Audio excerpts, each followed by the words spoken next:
The reporter was still shouting my father's name when Daniel placed the key to my childhood home in my palm. Behind us, someone had covered Judge Richard Mercer's bronze courthouse plaque with a black cloth. In front of us, 3 television cameras were pointed at the house my mother had left to the neighbor who hated me. "Ms. Mercer," a reporter called from the sidewalk, "did your father knowingly frame an innocent woman?" Another voice rose above hers.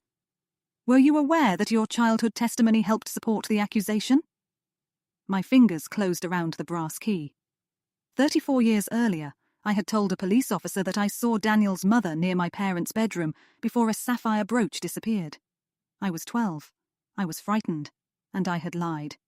Now the woman I accused was dead. My parents were dead. My law firm had placed me on indefinite leave, and the house where I grew up had been converted into temporary housing for women falsely accused by their employers. Daniel watched me from beside the front steps. He did not look triumphant. That was almost worse. "Why are you giving me this?" I whispered. His eyes moved toward the cameras, then back to me. "Because leaving a house and being locked out of it are not the same thing." The reporters kept calling my name. Inside, the first resident was waiting with 2 suitcases and nowhere else to go. I looked down at the key. For most of my life, I thought inheritance meant receiving what the dead had preserved for you: money, property, a family name, a place at the table. My mother left me something else. She left me a choice between keeping the house and telling the truth about how we got it. And for a while, I intended to keep both. It began 9 days after her funeral, when Daniel changed the locks while I was still upstairs. I heard the drill from my childhood bedroom, a hard, mechanical whine. Then silence. Then another burst. I stood beside my mother's bed, holding one of her cardigans against my chest. It was pale grey, with pearl buttons and a loose thread near the left pocket. Her perfume still clung to the collar. Her reading glasses were folded on the nightstand. A glass of water sat beside them, half full, as though she might return from the bathroom and complain that I was going through her closet too soon. Downstairs, the drill started again. I walked into the hallway. "Daniel." The sound stopped. I found him in the foyer beneath the brass light fixture my father had installed when I was 7. Daniel wore dark jeans, a grey work shirt, and the same controlled expression he had worn throughout my mother's funeral. Beside him sat a cardboard box containing the old deadbolt, 2 brass knobs, and the key I had used since college. "You need to stop," I said. "No. This is my mother's house." It was. His answer was so calm that it took a second for the cruelty to reach me. "The will hasn't gone through probate. My attorney confirmed I have the right to secure the property." "Secure it from whom?" His eyes lowered to the cardigan in my hands. "Anyone removing things that no longer belong to them." I stared at him. "You think I'm stealing my mother's clothes?" "I think grief makes people redefine ownership." "That sounds rehearsed." "It is." He turned back to the door. I came down the stairs slowly, gripping the banister my mother had polished every Saturday morning for as long as I could remember. "You knew about the will." Daniel fitted a screw into the new strike plate. "You knew before she died." He did not answer. "How long?" 3 months. The foyer seemed to tighten around me. 3 months? "Yes." "And you said nothing." "It wasn't mine to tell." "She was dying." "I noticed." His voice sharpened for the first time. I flinched. Not because he raised it. Because he had been there during the months I had reduced to hurried visits and postponed calls. Daniel took her trash cans to the curb. He drove her to oncology appointments. He replaced the loose railing on the back steps and bought groceries when she became too weak to walk through the supermarket. I sent flowers, expensive lilies she never liked. "You manipulated her," I said. Daniel placed the drill on the side table. "There it is." "What?" "The explanation you need." "I'm an attorney. I don't need an explanation. I need facts." "No, Caroline, you need a villain." Hearing my name in his mouth felt invasive. He picked up the box of old locks. "You have until Friday to remove your personal belongings. You don't get to give me a deadline. After Friday, contact me through counsel." He opened the door. The new deadbolt shone above his shoulder. I stepped in front of him. My mother loved this house. His face changed. Only slightly. She loved what she believed it allowed her to forget. Before I could ask what that meant, he crossed the lawn to the blue house next door. I stood in the doorway, holding my mother's cardigan. For the first time in my life, I was inside that house without a key. And I still did not understand why Daniel Reyes looked at me as though I had struck him 34 years too late. My mother, Evelyn Mercer, believed every home should contain one blue room. Blue settled the mind, she said. Our kitchen was blue for most of my childhood, not the tasteful grey-blue people now used on renovation shows. It was unapologetically blue. Blue cabinets, blue curtains, blue ceramic knobs shaped like flowers. My father hated it. He called it the aquarium. When he died, my mother painted the walls white, but she left the inside of every cabinet blue. You should never erase yourself completely, she told me. At the time, I thought she was talking about decorating. My father, Richard Mercer, died 12 years before her. At his funeral, people called him commanding, brilliant, generous, formidable. He had been a commercial real estate attorney before becoming a county judge. His portrait hung in a courthouse conference room. A scholarship fund carried his name. Every year, the law school hosted the Richard Mercer Lecture on Public Ethics. The irony would not become clear until later. When I was a child, his approval felt like sunlight. Rare. Warm. Something I learned to stand very still to receive. My mother's love was different. Constant enough to become invisible. She packed lunches, sat through piano recitals, hemmed dresses, remembered which teachers frightened me, and slipped folded notes under my bedroom door whenever my father and I fought. But she also apologized for him. That mattered. When he mocked my weight, she said he worried about my health. When he read my diary, she said privacy was difficult for fathers with daughters. When he refused to attend my law school graduation because I chose Northwestern instead of Ohio State, she said disappointment made people stubborn. She translated his cruelty into concern so often that I grew up believing love was something women decoded on behalf of men. I moved to Chicago at 22 and built a life that did not require anyone's permission. I became a litigator. I married at 33 and divorced 3 years later. For a long time, I blamed the marriage on choosing a weak man. The truth was less flattering. I chose someone quiet because I thought quiet meant safe. Then I punished him whenever his silence resembled my mother's. After the divorce, I became even better at work. Better meant busier. Busier meant unavailable. Unavailable meant no one could ask why I did not come home more often. My mother never complained directly. She specialized in soft injuries. I know court is important. Don't worry about Thanksgiving. Daniel helped with the gutter, so there's no need to drive down. Daniel. Always Daniel. He moved into the blue house next door 15 years earlier, after his mother became ill. I remembered him vaguely from childhood. A thin boy with dark hair. Older than me by 4 years. Serious eyes. A small scar near his eyebrow.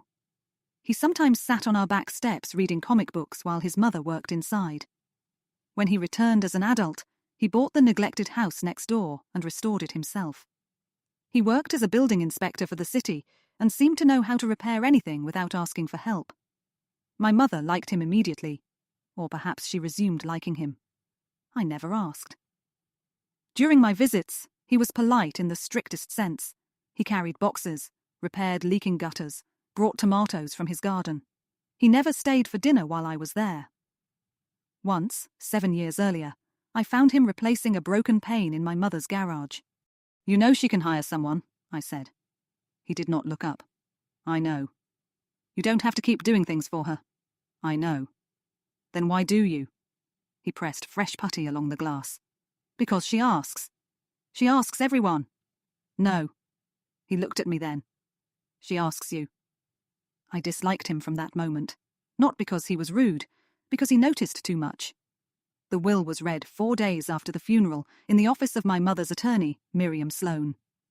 Miriam was 78, wore red-framed glasses, and treated emotion like something that should wait outside until legal matters were complete. The estate was modest. My mother left me her investment accounts, car, jewellery, and personal possessions. Then Miriam reached the house. I leave the real property located at 418 Willowmere Avenue, including the residence, detached garage, and surrounding parcel, to Daniel Mateo Reyes, to be held, occupied, transferred, or repurposed according to his judgment, with my confidence that he understands the obligation attached to it. I looked across the table. Daniel sat with his hands folded. No surprise, no discomfort. Nothing. What obligation? I asked. Miriam removed her glasses. I was instructed to give Daniel a separate letter after probate begins. And me. There is a letter for you as well. She slid a cream envelope across the table. My mother had written Carrie on the front. No one else called me that. I opened it immediately. My darling girl, I know this will feel like rejection. It is not. Some things are inherited because they are loved. Other things are inherited because they must finally be answered for. The house is not the gift you think it is. Before you fight Daniel, ask him about Rosa. Then ask yourself what you remember. I am sorry for what I protected. Mom, I read it twice. Then a third time. The name meant nothing at first. Rosa? A teacher? A nurse? Someone from church? I looked at Daniel. Who is Rosa? His jaw tightened. My mother. The room went still. Then memory returned in pieces. A woman kneeling beside our washing machine. Dark hair pinned at her neck. A yellow blouse. Hands that smelled like rose soap. Music playing from a little radio on the kitchen counter. A boy sitting on the back steps with comic books. Rosa. Not a friend. Not a relative. Our housekeeper. You're Rosa's son. Yes. You used to come with her. Sometimes. What does she have to do with the house? Daniel stood. Ask yourself what you remember. I don't remember anything. That has always been convenient for you. He left before I could stop him. I turned to Miriam. What happened to his mother? Your mother asked me not to discuss the contents of Daniel's letter. She's dead. Yes. I'm her daughter. Yes. This is my family's estate. Miriam studied me through those red frames. That assumption may be exactly why Evelyn made the decision she did. By noon the next day, I had hired a probate attorney. Not a friend. Not someone connected to my father. I chose Priya Shah because she had successfully overturned 2 high-profile charitable bequests and had no patience for sentiment. We met in her office in Dublin, north of Columbus. She read the will, the medical records I had obtained, and my mother's letter. There are potential grounds, she said. Which ones? Undue influence is difficult but not impossible. Your mother was physically weak. Daniel had regular access to her. He benefited substantially from a late-stage change. How late? 5 months before death. I had not known that. What was the previous version? You inherited the house. The answer hurt more than I expected. So he convinced her. Priya lifted one hand. That is not what I said. He was there. I wasn't. Again, shame disguised itself as evidence. Priya studied me. Did your mother have cognitive impairment? Cancer, pain medication, fatigue? That is not the same thing. She became confused near the end. Documented? I saw it. How often? I looked toward the glass wall behind her. During my visits. How many visits in the final 5 months? 3. Priya did not react. Good lawyers rarely do. But I heard the number after I said it. 3. My mother had been dying for 5 months. I visited 3 times. She called me, I said. That is not relevant to capacity. It's relevant to our relationship. It may become relevant if Daniel argues estrangement. We were not estranged. How would you describe it? Complicated. Priya closed the file. We can request records, question witnesses, and determine whether Daniel arranged the legal meetings or isolated her from you. He did isolate her. How? He made himself necessary. That is not legal isolation. He drove her places, managed repairs, collected prescriptions. Did he prevent you from doing those things? No. The word came out smaller than I intended. Caroline, I can build an argument, but probate litigation exposes families, emails, medical notes, phone logs, testimony from caregivers. Your relationship with your mother will not stay private. I don't care. That usually means you care very much. I looked down at the letter.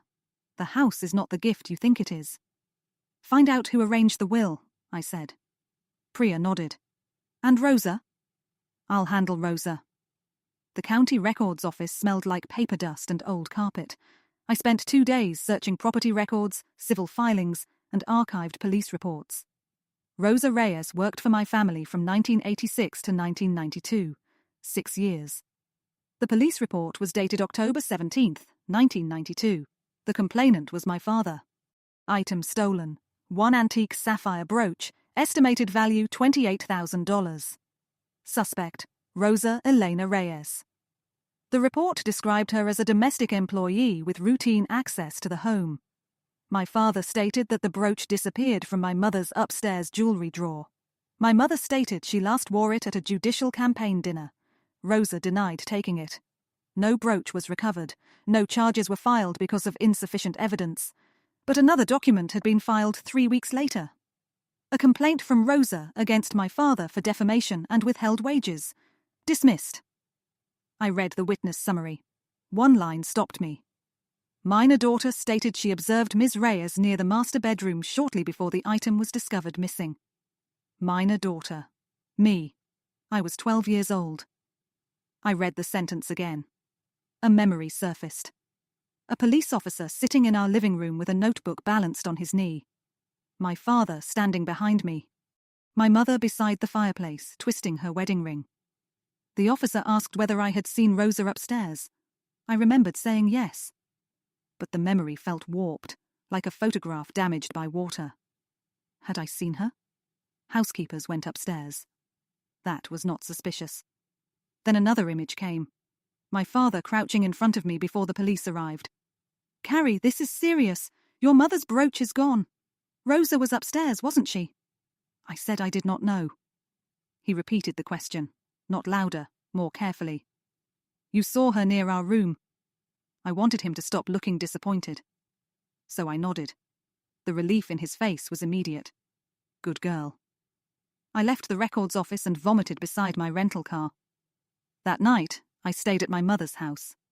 Daniel had given me until Friday, and it was Thursday. I lay beneath the sloped ceiling of my childhood bedroom and listened to the house creak. At 2 a.m, I went downstairs. The kitchen cabinets were white outside, blue inside. I opened each one. Blue, blue, blue. Inside the cabinet above the refrigerator, behind a stack of holiday platters, I found an old metal cash box, locked. I searched the junk drawer until I found a ring of unlabeled keys. The third key opened it. Inside were cancelled checks, 3 cassette tapes, a pawn receipt, and a small black ledger. The first page contained my mother's handwriting. Rosa, wages owed. Below it was a list of weekly amounts, some marked paid, others marked withheld by R. R meant Richard, my father. The amounts continued for 11 months. There were notes. October 3rd, Richard says cash is missing, no proof. October 17th, brooch reported. October 21st, Rosa dismissed. Richard refuses final wages. November 2nd, bank called again. November 14th, Richard sold bonds without telling me. December 1st, campaign account short. Then, 3 months later, February 8th, found pawn receipt in Richard's winter coat. A small folded slip was taped to the page. Central Ohio loan and pawn. Item: sapphire and diamond brooch. Customer: R. Mercer. Date: September 28, 1992. 3 weeks before my father reported it stolen. I sat down on the kitchen floor. The refrigerator hummed beside me. My father pawned the brooch. Then he accused Rosa. My mother discovered the truth and did nothing. I turned through the financial records. The house had been purchased the following summer. The down payment came from savings, a judicial loan program, and a campaign reimbursement my father obtained after claiming personal losses related to theft and security concerns. The false accusation had not paid for the entire house, but it helped keep his campaign alive. It protected his credit. It preserved the career that qualified him for the loan. The house I believed represented my parents' sacrifice had been stabilized by another woman's destruction. I inserted the first cassette into an old player in the pantry. For a moment, there was only static. Then my mother's voice. "This is Evelyn Mercer, April 18th, 1993. A pause. "I am recording this because writing allows me to edit myself into a better person." I covered my mouth. Richard pawned the brooch. He accused Rosa because he believed a domestic worker would not be believed over a judge. I knew by March. I did not tell the police. A long silence. Caroline gave a statement. She was a child. Richard led her. But I allowed that statement to remain because I was afraid correcting it would damage her. The tape clicked softly. That is what I told myself. My mother inhaled. The truth is, I was afraid of losing the house, the campaign, my marriage, and the life people admired. My eyes filled. I chose all of it over Rosa. I stopped the tape. For several minutes I sat on the kitchen floor surrounded by proof. My mother had known. My mother had stayed. My mother had protected me. My mother had used me as an excuse. Both could be true. That was the cruelty of it. I called Daniel at 2:47 in the morning. He answered after 6 rings. What? I found the ledger. Silence. And the tapes. Another silence. You knew they were here. Yes. Why didn't you take them? Your mother said they were for you. She left you the house. She left you the truth. I stood. How noble. Don't. You get a property worth almost $900,000, and I get trauma in a cash box. I didn't ask for the house. But you accepted it. Yes. Why? His answer came without hesitation. Because my mother died believing no one had ever admitted what they did to her. The anger left my body so quickly I had to sit again. What happened after she was fired? Daniel breathed out slowly. She lost the apartment tied to the housekeeping agency. My grandmother was sick. My mother found temporary work, but your father made calls. I don't know what that means. You know exactly what it means. I did. A warning from a judge could close doors without leaving fingerprints. She was accused of stealing from a judge, Daniel said. No family wanted her inside their home. No hotel wanted her handling rooms. No care facility wanted her near residents' belongings. Where did you go? Different places. That isn't an answer. It's the one you get at 3 in the morning. Did you enter foster care? He did not speak. The silence answered. For how long? 11 months. I pressed my fist against my mouth. My mother eventually got me back. How? She confessed to a theft she did not commit. I stood so fast the cassette player fell over. What? A store manager accused her of taking cash from a register. She signed a confession in exchange for probation and placement in a work program. The program included housing. That makes no sense. It made sense to a woman trying to get her son out of foster care. My voice broke. I didn't know. No, Daniel said. You didn't. Then the line went dead. The next morning, I found him standing in his garden with a coffee mug. The yard was wet from overnight rain. My mother's hydrangeas had collapsed under the weight of it. I held the pawn receipt. Did Rosa ever see this? Not while she was alive. How did my mother find you? She attended my mother's funeral. I know. No, you know she went. You don't know what she did. He set down the mug. She stayed after everyone left and gave me a letter. It contained the pawn receipt and copies of the police report. What did you do? Told her to leave. And then? She came back the next week. Why? She wanted to apologize. Did you let her? No. A small, humorless smile touched his mouth. She brought a casserole. Despite everything, I almost laughed. That was my mother, unable to approach pain without food in her hands. She kept coming, Daniel said. Sometimes she talked, sometimes she sat on the porch, sometimes I closed the door. And eventually? Eventually I was repairing her gutters. Why? Because forgiveness and repair are not the same thing. He looked at me. I never forgave her. But you helped her. She was old, she was sick, and she was trying. His jaw tightened. Too late, but trying. Why did she leave you the house? She said there wasn't enough money to repay what my mother lost. I'll give you the investment accounts. I don't want your mother's jewelry money. It isn't jewelry money. All of it came from the same life. His bitterness made me defensive. You think I built my career with stolen wages?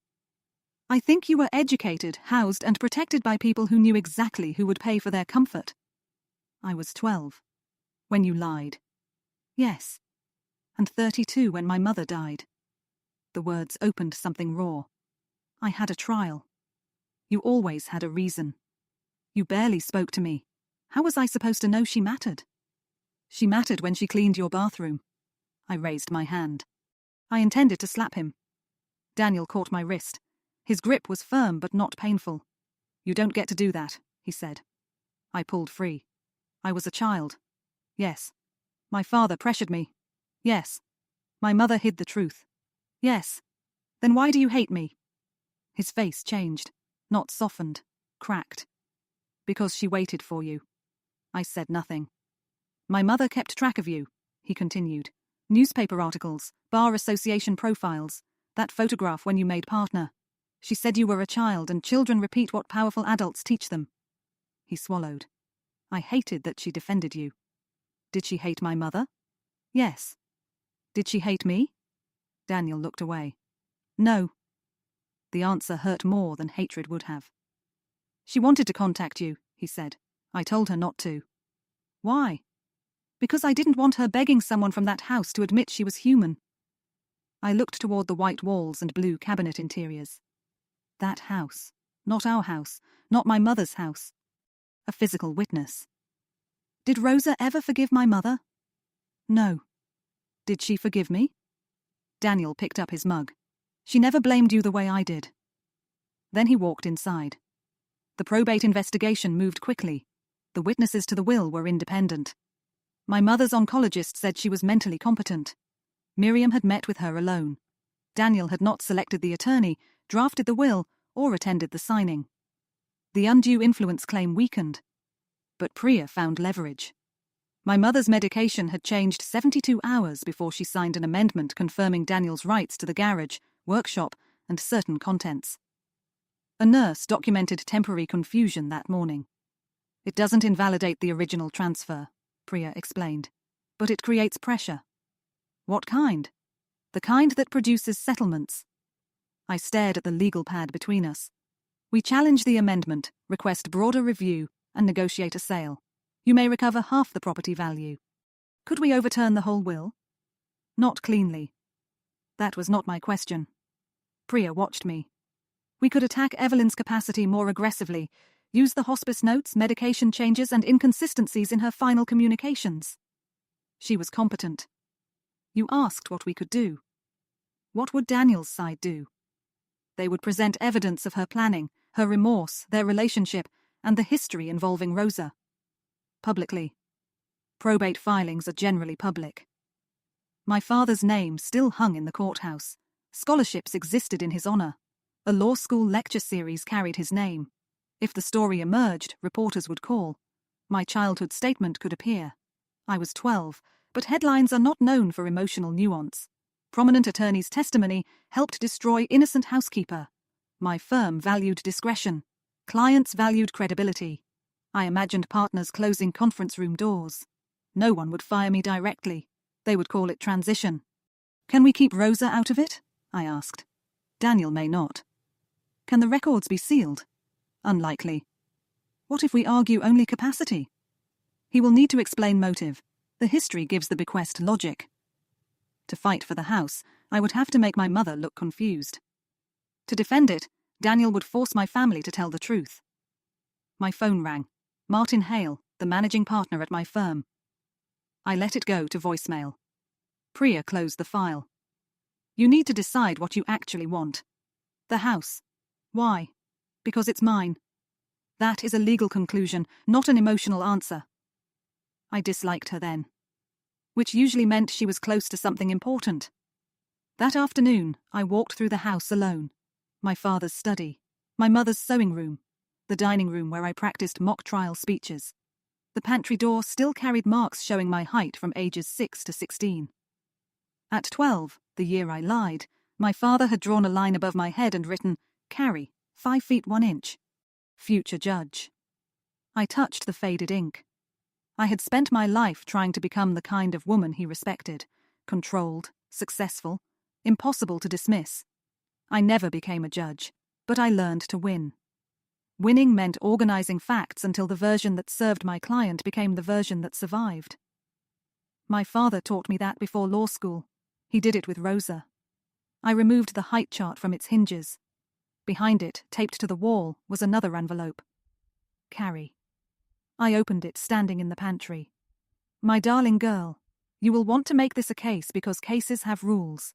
Evidence can be ranked. Motives can be challenged. A judge can give you an answer. I wanted that too. For years, I told myself I stayed silent to protect you.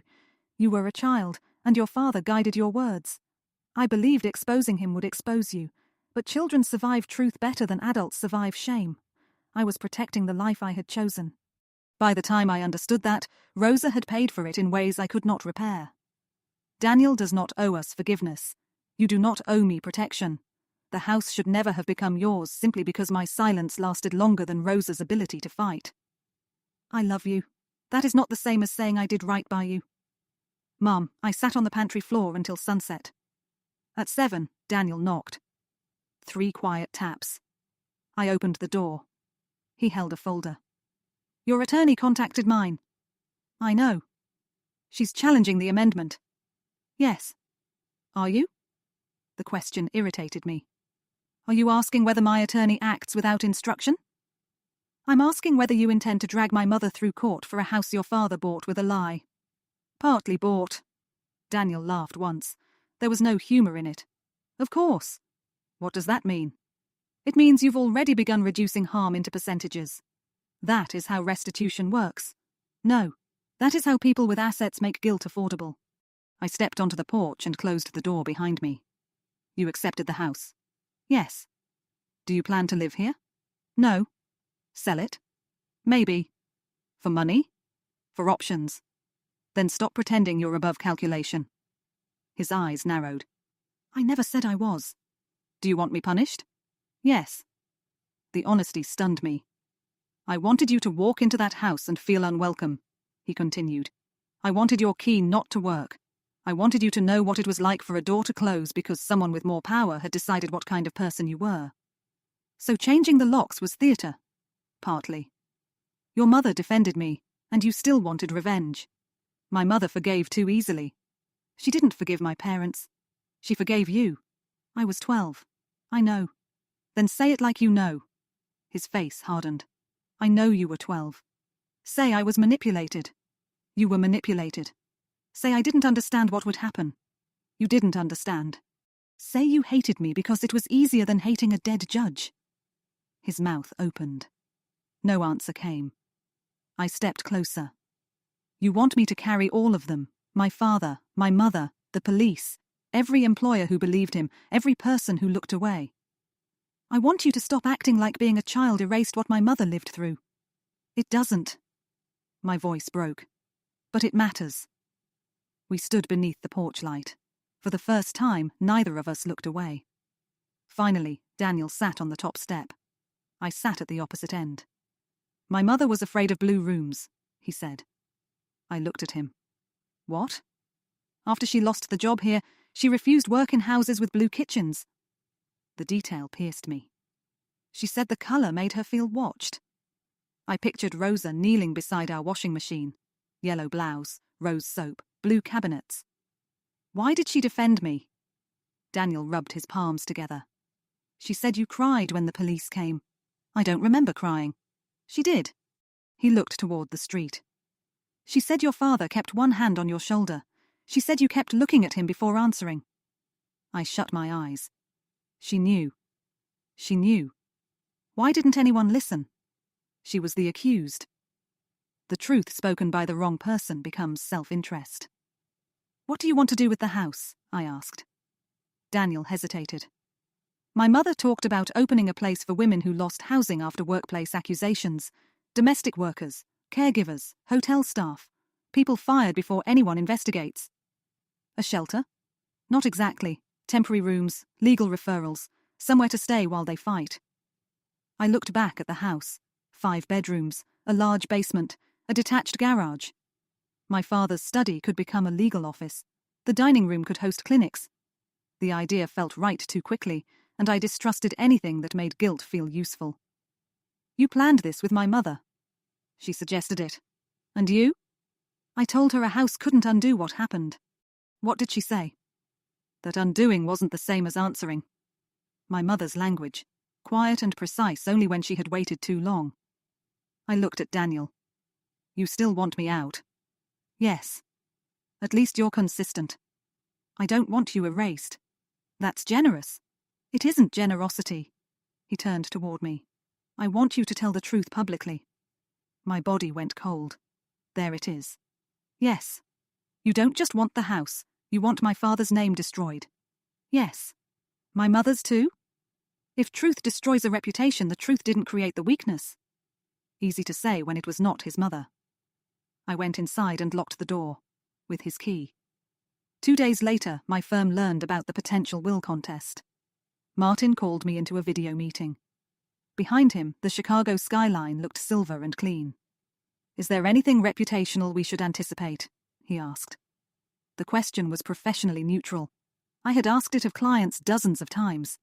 It meant, tell me what can embarrass us before someone else does. My father falsely accused a household employee of theft in 1992. Was there litigation? No successful litigation? And your involvement? I could have lied. Instead, I said, I gave a statement supporting him. How old were you? 12. That is manageable. Manageable. The word made me feel ill. There is evidence he pressured me. Good. And evidence my mother later discovered the truth and stayed silent. Martin looked down. The firm is not connected to your parents. No. Then the key issue is your current conduct. Are you contesting the will? I haven't decided. From a reputational perspective, aggressive litigation could appear insensitive. Greedy? I was going to say insensitive. Greedy is shorter. He sighed. Caroline, you are a senior partner. You have clients with public boards. I'm not telling you what to do. I'm telling you to consider optics. My father would have liked Martin. Both men understood how to use polite language to make fear sound strategic. What if I disclose everything myself? Martin went still. I would advise against making any statement before we assess exposure. My exposure or the firm's? They are temporarily connected. Temporarily. I heard the warning. I could tell the truth and become professionally inconvenient, or stay quiet and remain useful. That night, I played the final cassette. My mother recorded it 6 weeks before she died. Her breathing was heavier. Carrie, I don't know whether you'll listen to this before or after you hate me. A faint laugh. I suppose hate is sometimes grief with better posture. I smiled despite myself. I should have told you when you were 12, or 18, or when your father died. Every year I waited, the truth became more expensive. She coughed. I watched you become like him in the ways you believed would save you. You learned to make an argument before asking whether you were right. That is partly my fault. I stopped breathing. I was proud of you. I am proud of you. But pride can become another way of refusing to interrupt someone. A long pause. Daniel thinks public truth is the only justice. He may be right. He may also be angry. Anger does not make him wrong, but it does not make him wise. She understood him. Of course she did. The house is his because it came to us through harm, but what happens next should not belong only to the dead. Her voice weakened. You and Daniel must decide whether restitution means punishment, repair, or both. The tape hissed. Then one final sentence. Please do not win simply because you know how. I sat in the dark kitchen. My mother knew exactly what I would do. Build a case, find leverage, convert grief into procedure, win. The next morning, I instructed Priya to file the challenge. The petition alleged that my mother lacked sufficient capacity when executing the final amendment and requested review of the entire estate plan. Daniel was served at work. He came to the house that evening. You filed? Yes. Why? I want all the evidence preserved. It already is. I want testimony under oath. From whom? Your mother. Miriam, the nurses, you. He stared at me. You think this is a game? No, I think private morality is too easy. You want public truth? Fine, we'll create a record. His expression shifted. You're willing to expose your father? Yes. Your mother? Yes. Yourself? I hesitated. Daniel noticed. There. I was 12. You keep saying that as if I disagree. Then stop asking me to confess like an adult criminal. I'm asking you to admit what happened without making your age the final sentence. My temper rose. And what about you? Will you admit you accepted this house partly because you wanted to hurt me? Yes. The answer cut through me. I'll say it under oath, he added. You might lose the house. I know. Then why aren't you afraid? I've lost houses before. There was nothing I could say to that. The deposition took place 3 weeks later. Miriam testified first. My mother contacted her independently. She brought the ledger and pawn receipt. She was lucid. She understood the value of the property and knew the decision would hurt me. Did Evelyn express hostility toward her daughter? Daniel's attorney asked. No. Did she intend to disinherit Caroline? No. Caroline received most liquid assets. Why did she leave the house to Mr. Reyes? Miriam looked toward me. Because she believed title and entitlement had diverged. Priya objected to the philosophical phrasing. The court reporter marked it anyway. Daniel testified after lunch. He described Rosa's employment, the accusation, the foster placement, and my mother's eventual confession. Then Priya asked about his relationship with Evelyn. You assisted her regularly? Yes. You had access to the home? Yes. You discussed the house? Yes. You knew she previously intended to leave it to her daughter? Yes. And you accepted a new will that benefited you? Yes. Did you dislike Caroline Mercer? Yes. Before Evelyn's death? Yes. Did you want her to lose the house? Yes. Priya paused. Why? Daniel looked at me. Because I believed losing it was the closest she would come to understanding what her family took. The room went silent. Priya continued. Did you tell Evelyn that leaving the house to Caroline would continue the injustice against your mother? Yes. Repeatedly? Yes. Did you tell her you would not participate in her proposed charitable plan unless the property transferred fully to you? Daniel's jaw tightened. Yes. My stomach dropped. I had not known that. So you conditioned your cooperation on receiving the house? I refused to let her create a fund in her own name and call that accountability. That wasn't my question. Yes. Did Evelyn fear dying without your forgiveness? Daniel did not answer immediately. Yes. And you knew that? Yes. When the deposition ended, I followed him into the parking garage. You pressured her. He kept walking. You made her think the house was the price of forgiveness. I never forgave her. She didn't know that. She knew. Did she? He stopped. You talk about my family using power, but you had power over a dying woman who wanted absolution. His face hardened. She wanted a clean ending. And you made sure she couldn't have one. She didn't deserve one. The words echoed through the concrete garage. For the first time, I saw not Rosa's son. Not the boy my father harmed. A man capable of using another person's guilt to make them suffer. A man like me. A man like my father. Daniel saw the realization in my face. You didn't accept restitution, I said quietly. You negotiated punishment. She left me the house willingly. And I gave the police a statement willingly. He flinched. The comparison was cruel. It was also true enough to hurt. We were both influenced by someone who knew exactly what we needed to hear, I said. The difference is, I was 12. I walked away before he answered. Priya believed we could win, not with certainty, but Daniel's deposition created enough evidence of emotional pressure to force mediation. His attorney proposed a settlement, sell the house, split the proceeds, mutual confidentiality, no public allegations, no release of the tapes, no reputational war. It was everything the cowardly part of me wanted. Half the house, no headlines, no public destruction of my father, no scrutiny of my mother, no one asking what I remembered.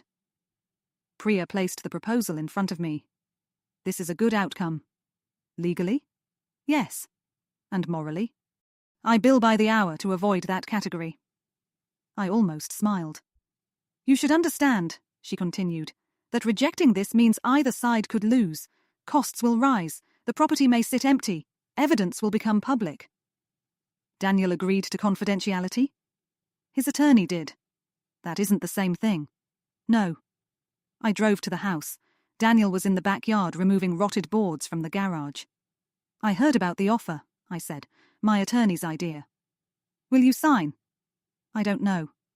What would Rosa want? His expression hardened. You don't get to use her. I'm asking. She wanted her name cleared.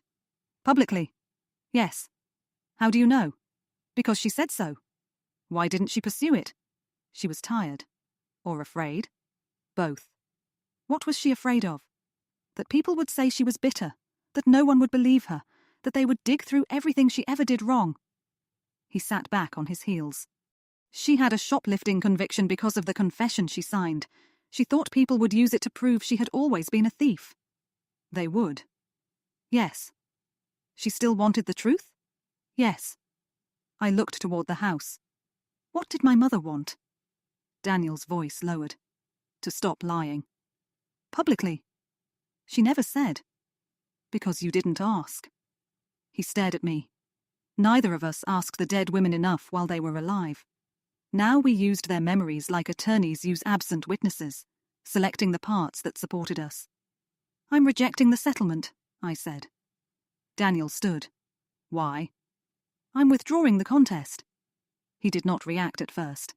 The house remains yours. What do you want? Nothing. People like you always want something. The insult felt deserved. I want to release the records. His face changed. All of them? The police report, the pawn receipt, the ledger, my mother's statement, your deposition, mine. You'll damage your career. Yes. Your father's institutions. Yes. Evelyn. Yes. He searched my face. Why? Because keeping half the house in exchange for silence is exactly what my family has been doing since 1992. The wind moved through the hydrangeas. Daniel looked older suddenly, not victorious, afraid. You should think about it. I have. No, you've decided. That's different. I almost argued. Then stopped. He was right. I had always been quick to turn pain into action. What are you afraid of? I asked. He looked toward the blue house. That after everything comes out, my mother will still be reduced to what happened to her. The answer surprised me. She was funny, he said. Impatient. Terrible with money. She sang when she cleaned and never knew the right lyrics. She once dated a man for 4 months because he had a truck and she needed help moving furniture. I smiled faintly. She hated cooking, but kept bringing your mother food because Evelyn didn't know how to apologize without a casserole. His mouth tightened. If the story becomes public, people will call her the falsely accused housekeeper. That will become her whole life. Victims are often honored by having their worst day permanently attached to their names. What if the statement includes who she was? I asked. It won't matter to everyone. No, but it might matter to some. The story broke 6 days later. Not through a dramatic press conference, through a joint filing submitted to the court and sent to 3 institutions carrying my father's name. I admitted my childhood statement was false. I explained the pressure without using it as an excuse. Daniel released the pawn receipt, wage ledger, and Rosa's employment records. We did not release the full tapes publicly. We provided them to an independent investigator and allowed verified excerpts to be reported. The courthouse covered my father's portrait pending review. The law school suspended the Richard Mercer lecture on public ethics. The scholarship board voted to remove his name. My firm placed me on temporary leave. Martin called it a neutral measure. I called it manageable. The word tasted different when used against me. Reporters stood outside the house. One asked whether I had benefited from class prejudice and racism. The honest answer was yes. Another asked whether I considered myself responsible for Rosa's suffering. The honest answer was partly. A television panel debated whether a 12-year-old could be morally culpable. Strangers decided I was either a monster or a victim. Both versions were simpler than being a person. Daniel was praised for courage. Then his deposition leaked. People accused him of exploiting a dying widow. That was partly true too. He did not enjoy the public truth as much as he expected. Neither did I. Truth did not arrive like sunlight. It arrived like demolition. Dust everywhere. Nothing untouched. 2 months later, the probate court accepted my withdrawal. The house became Daniel's without restriction. He offered to transfer half ownership into a non-profit trust. I refused. You said the house was restitution, I told him. Then own the decision. He did not like that. Good. Neither of us needed easy absolution. We formed a separate foundation using the investment assets my mother left me. Not in my mother's name, not in Rosa's name. Daniel insisted Rosa would have hated being turned into a saint. We called it Open Door Legal Housing. The name was almost too obvious, but obvious things are sometimes useful. The house was renovated slowly. My father's study became a legal consultation room. The dining room became a shared workspace. The upstairs bedrooms became temporary housing. The detached garage became an employment clinic. We kept one blue cabinet in the kitchen, not as nostalgia, as evidence. During construction, I found a child's drawing behind the radiator in my old bedroom. 5 figures stood in front of the house. My father, tall and square. My mother in a blue dress. Me between them. Daniel near the hedge. Rosa beside him. I had written everyone's name above their head, except Rosa's. Above her, I had written, "The lady who helps us." I stared at the drawing for a long time. That was how children learned inequality. Not always through hatred, sometimes through grammar. Some people had names, others had functions. I showed it to Daniel. He looked at it without speaking. I don't remember drawing this. I do. You saw it. It was on your refrigerator. Of course he remembered. Children notice the way other children describe their mothers. I'm sorry, I said. For the drawing? For everything I can honestly be sorry for. He folded the paper carefully. It was not forgiveness. It was better than performance. The house opened 11 months after my mother died. On the first morning, a woman named Maribel arrived with 2 suitcases and a termination letter from a private elder care agency. A client had accused her of stealing a bracelet. The bracelet was later found in a bathroom drawer, but the family refused to correct the complaint. Her employer still fired her. Maribel stood in the foyer beneath the brass light fixture, embarrassed by how much space her suitcases occupied. I can leave one in the garage, she said. No, I told her. You don't have to make yourself smaller here. The sentence came out before I prepared it. Daniel looked at me from across the room. My mother would have liked it. Rosa might have distrusted it. Both reactions belonged there. My legal leave eventually ended. Martin offered me a reduced leadership role, framed as a dignified transition. I declined. I began working 3 days a week from the front room of the house, helping clients challenge wrongful termination, wage theft, and reputational blacklisting. I earned less. I slept better. I lost friends I had mistaken for colleagues, and colleagues I had mistaken for friends. The house never became mine again. That grief surprised me. Even after learning everything, I missed it selfishly. I missed the pantry marks, the upstairs light at dusk, the sound of my mother's slippers in the hallway. Moral clarity did not remove attachment. Doing the right thing did not make losing easy. On the anniversary of my mother's death, reporters gathered outside as the courthouse formally removed my father's portrait. That was the day Daniel placed the brass key in my hand. Why are you giving me this? I asked. You work here. That isn't what I asked. He looked toward the garden. Because leaving and being locked out are not the same thing. Behind us, a reporter called my name. Inside, Maribel waited beside her suitcases. I closed my fingers around the key. For most of my life, I thought inheritance meant receiving what the dead preserved for you. Money, property, a name, a place at the table. My mother left me something less comforting. She left me the moment where I had to decide whether love meant protecting her memory or finishing the truth she had been too afraid to tell. Daniel inherited the house. I inherited the reason he hated it. Neither of us got what we wanted. Maybe that was the first honest thing the house ever gave us. I still keep the key in my purse. Not because the house belongs to me, because now, whenever I open the door, I remember that having a key is not the same as having the right to lock someone else out.